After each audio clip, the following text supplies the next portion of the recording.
पूरा केंद्र लग गया खेसरिया के हरावे खातिर। अब सोचो लो कि खेसरिया लो पकाता ना भारी पड़ता। और माननीय हमारे नेता तेजस्वी यादव जी, जिन्होंने, मैं कभी चुनाव लड़ना चाहता नहीं था, लेकिन का कर बोलो भगवान जो चाहे तो ने होला। हम हमेशा दूर रहल चाहता नहीं, लेकिन शायद अब के बिहार के बदलाव में जब भैया बोले कि ना बाबू बिहार हमनी के सब भाई के मिल के बदले के बाद, तो हम कहने की चलिए भैया का आदेश है और चाचा का आदेश है, तो महागठबंधन का हिस्सा में बोला बना भी। और मैं आज भी कह रहा हूं कि हमेशा से एनडीए के नेताओं ने जंगल राज, ये जंगल राज, वो जंगल राज। मैं आप सब उनसे एक सवाल करिए, और यहाँ मीडिया के भी लोग हैं, आप जब उनसे सवाल करिए ना तो जंगल राज के बारे में नहीं, बल्कि ये पूछिए कि उसके बाद आपने बिहार को क्या दिया है, वो बताइए। हमेशा से जंगल राज करते रहे। अरे 20 साल से बिहार आपके हाथ में है, तो क्या आप मंगल राज बना दिए? आज भी तो हत्याएं इतनी हो रही हैं। 4 दिन पहले आरा में बेटा और बाप को मार दिया गया। अभी एक यादव समाज के ही थे, दुलारचंद यादव जी को मार दिया गया। तो फिर ये कौन सा राज है, हमें कोई बताएगा? अब मैं कुछ बोल देता हूं तो एक मेरे बड़े भाई हैं, कहते हैं कि मैं सनातन विरोधी हो गया।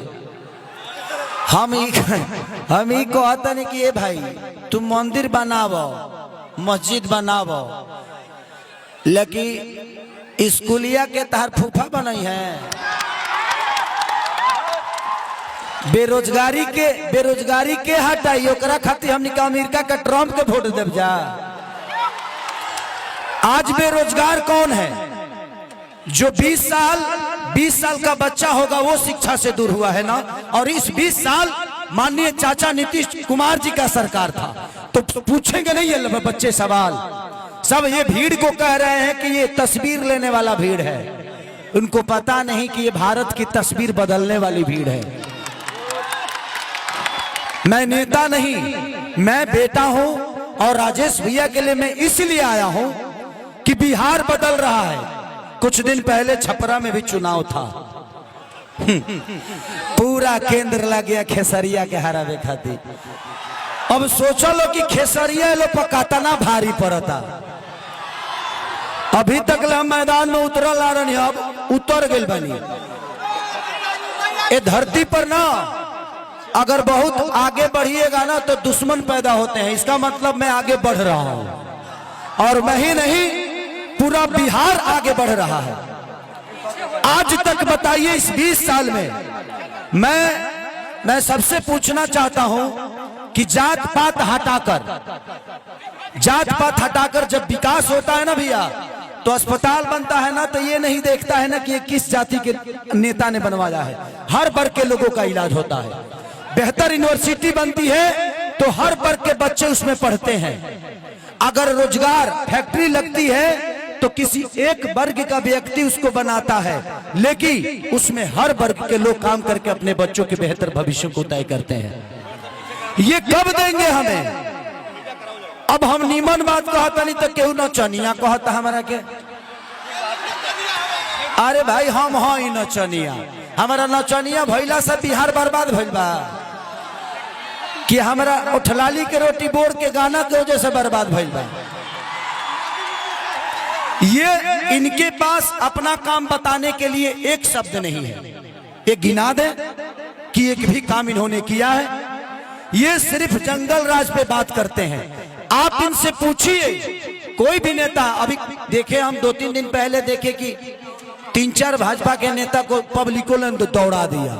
आप भी दौड़ाइएगा तभी ऐसा होगा, तभी ये नेता डरेंगे कि नहीं हमें चुना गया है बच्चों के भविष्य के लिए, बिहार के रोजी रोजगार के लिए।